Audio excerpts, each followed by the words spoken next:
Greetings, loved ones. Today we are going to talk about how abusers use a 5-step manipulation process to trick survivors into denying their abuse. Help us get these messages out. Please subscribe to our channel, follow us on Facebook, Instagram, and Twitter. Hit the like button and the notification bell, and please share these messages with others because you never know, just by doing so, you could save a life. Victims of domestic violence sometimes retract their claims against their abusers for various reasons, including being fearful of them or worrying about what may happen if and when their abuser is released from jail.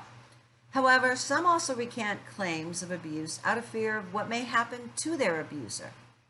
A recent study found abusers often play upon the emotions of their victims and are extremely successful at convincing their victims to drop charges. Researchers listened to recorded jailhouse phone calls between 17 men charged with felony domestic violence and their female partners, all of whom decided to drop the charges. The men were being held in a Washington state detention facility, and about 3 hours of conversation between each couple was studied. Of course, they record the phone calls when a person is in jail. So during these phone calls, the abusers minimized the abuse and emphasized feelings of depression and loneliness to their victims. In one instance, an abuser threatened suicide before the survivor promised to get him out of jail. Most of the 17 phone calls happened in what the researchers deemed a 5-step process. This is a process of which survivors should be aware. In this case, the study was done on male abusers, though these tactics may be used by either or male or female abusers toward either male or female survivors. The study determined distinct stages to the manipulation process of the 17 males studied. So let's take a look at this. The first stage, an intense argument over what happened occurred, all the while the survivors willfully held their ground. So basically, there's a debate about what really happened. The survivors standing their ground, and the abuser, of course, is gaslighting and throwing all this stuff up. Second stage, the abusers minimized his actions, maintaining he didn't do anything severe enough to warrant a felony charge.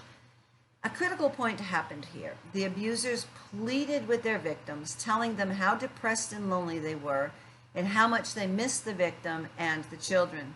They took on the role of the victim instead of the aggressor, and they actually received sympathy from the survivors, who then soothed and comforted them.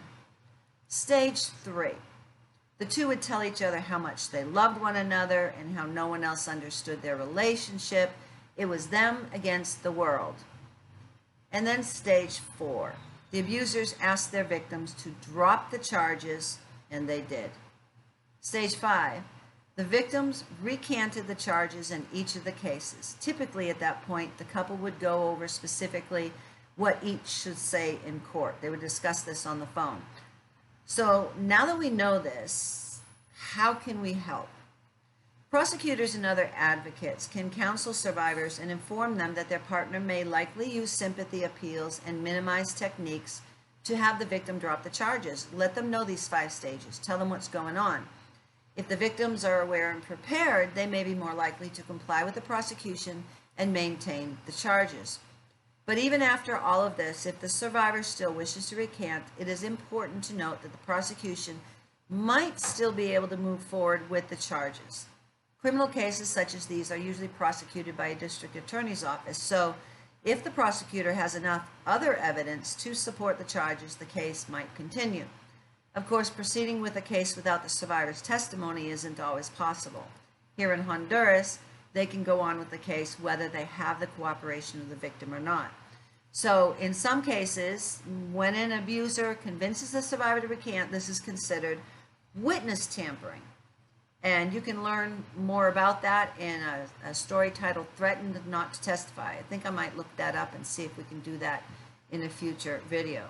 So if you're in this situation and you need help, contact a local support group or speak to a trained advocate 24/7 at the National Domestic Violence Hotline at number 800-799-SAFE.